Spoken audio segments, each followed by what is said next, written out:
10 years ago, I wanted to die. Please hold for the next. I didn't have a belief in myself.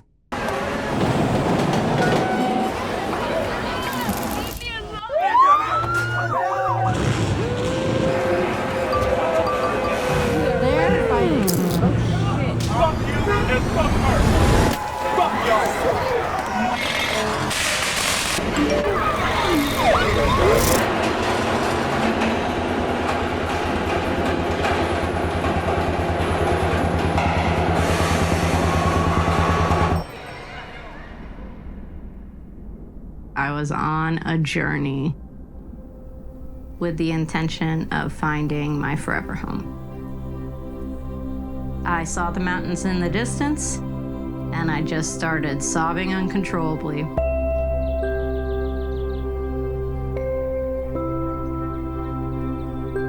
I wrote the realtor, and he thought I was crazy. He said it was unbuildable land. You have to travel about 4.5 hours from a small city to get here. You hit a dirt road, and it becomes bumpy, and it becomes rough. You go deeper and deeper into the mountains, and you think you're getting close to my place, but you're not.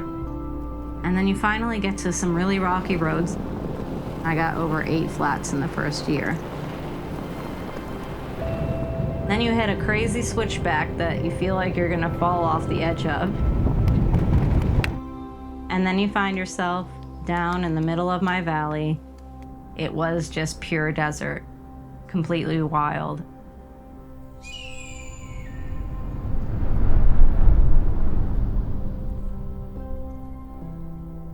There are no power lines. There's no water, Wi-Fi, cell service. Anything that I might need, like gas or groceries or medical services, is over an hour and a half away. That means I have to stockpile, and if I don't have, I go without. It's been the bane of my existence trying to get mail out here. I have no physical address. If I'm buying from a company that's never delivered to me before, they say they literally can't.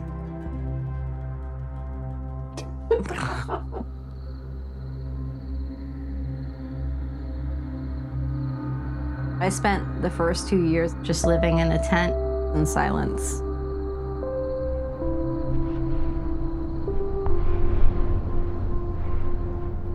Literally no music, no downloaded TV shows, just listening to the deafening silence and being immersed in the black.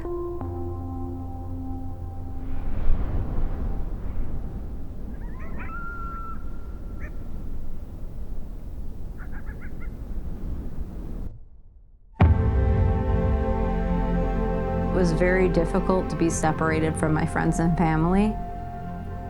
That faith in myself and that faith in my vision got me farther than I could have ever expected.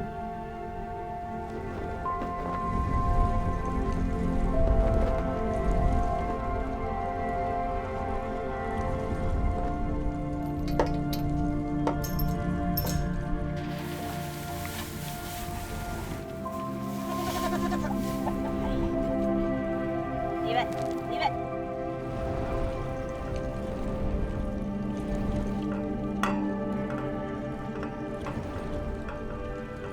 This is definitely a land of extremes. I've looked at a bear straight in the eye, a rattlesnake at my feet. I've heard the mountain lions killing, and I could hear these cats triangulating around me. I heard this crazy radio static. I realized that that's the sound that cats make when they're about to pounce.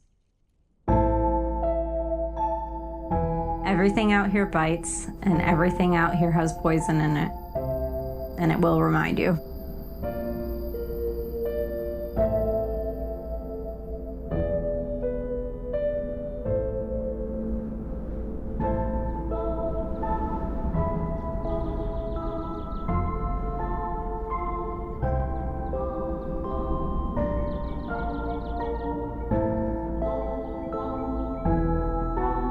Out here, all I hunt is poachers. I had to defend my land and myself against them in the middle of the night, or against men who had lost their minds out here.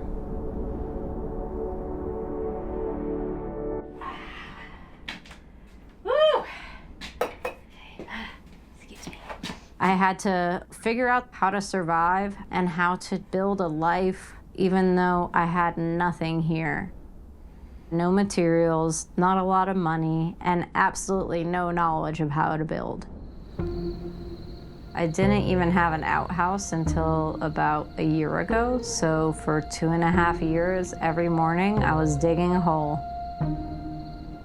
I got the squat down. I'm good at squatting. You know, people are like, ah!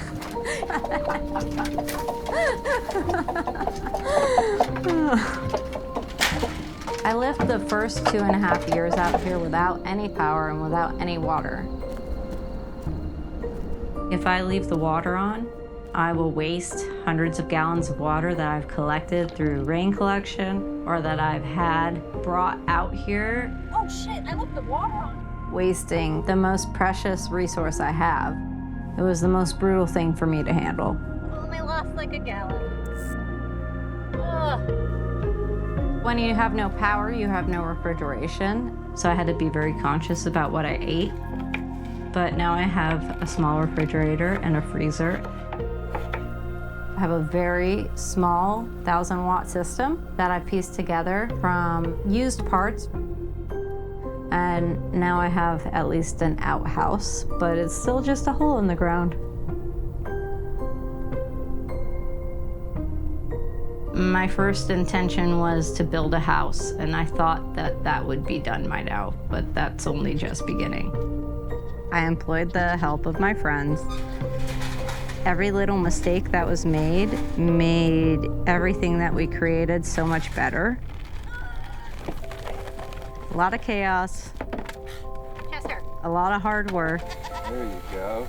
Lala's done this before. And a lot of mistakes.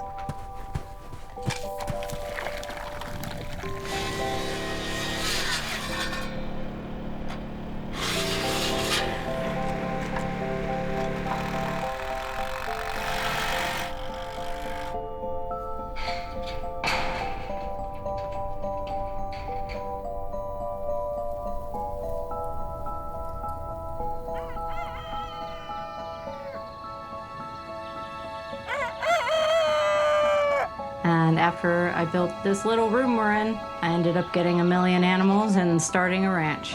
And that was not a part of the plan.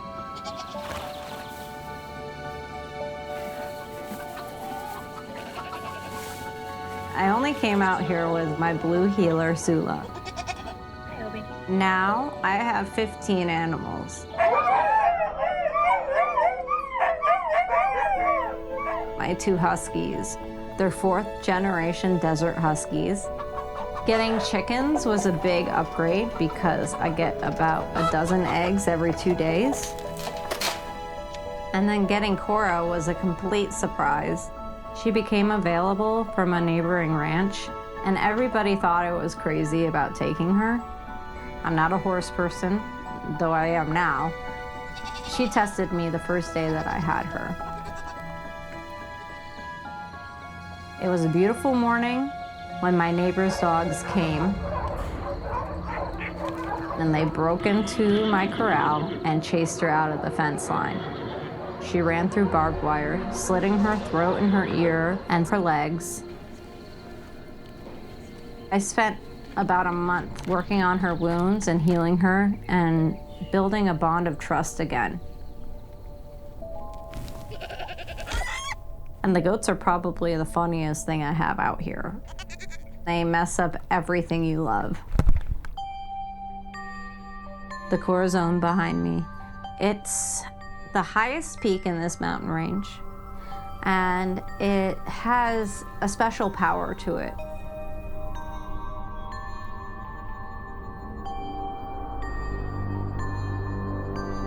I've never seen a sky like this.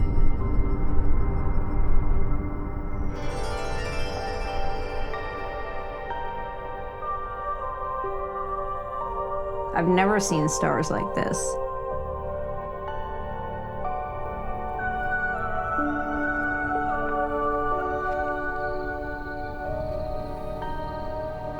The disconnect from technology Perfect. has done wonders for my mental stability.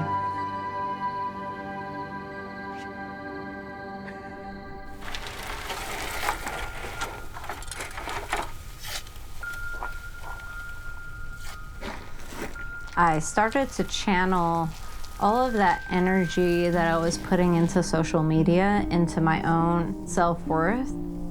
I've found such a difference in myself. Being alone.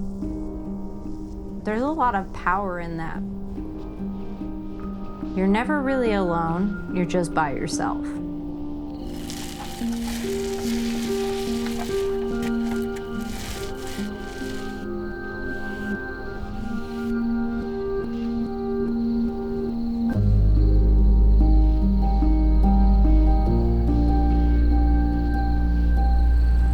We have a very small but tight-knit community. It's completely isolated but full of magic. There's only one gas station, there's only one grocery store. We have to find more ways to bring ourselves together as a community. Like, we have a lot of potlucks and there's a lot of drinking. That's about it. It's true.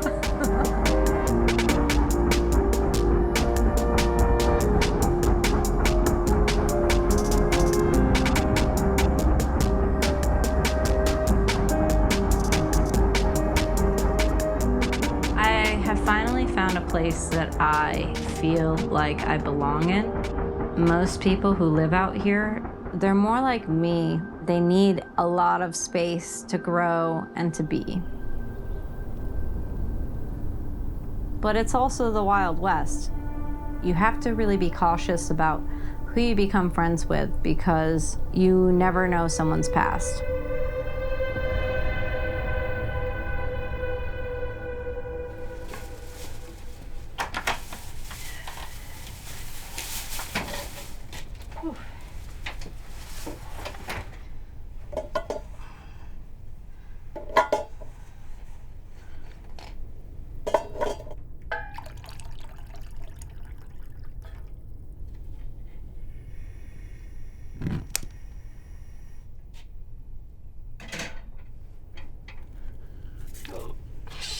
Too much water in there this morning. I love my day to day.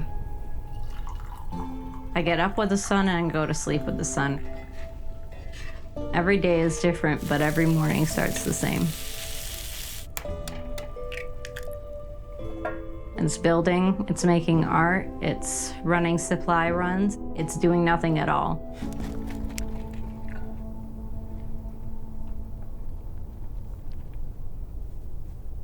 My days have become a bit mundane, but it's a kind of mundane that I really find purpose in.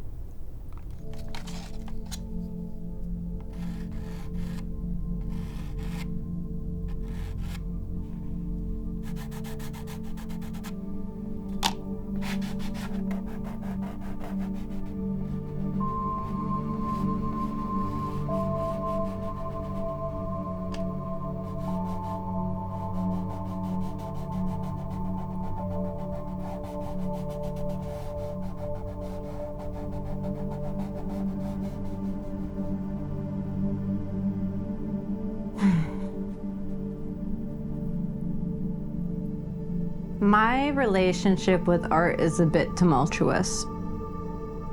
There's a lot of emotion that goes into it. I was in my late 20s and I was going through some serious bouts of depression, and it got me out of it. Expressing got me out of depression. In New York, I really honed my artistic ability.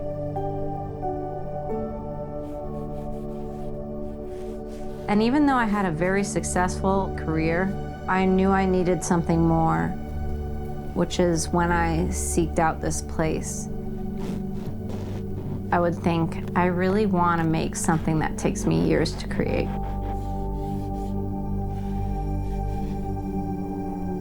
This is that first project for me. Take everything I have to create.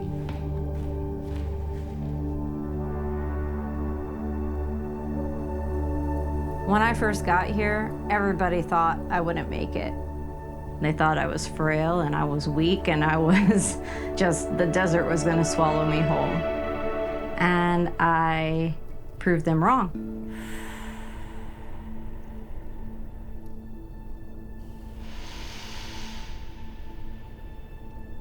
Art taught me that I have something to give to the world.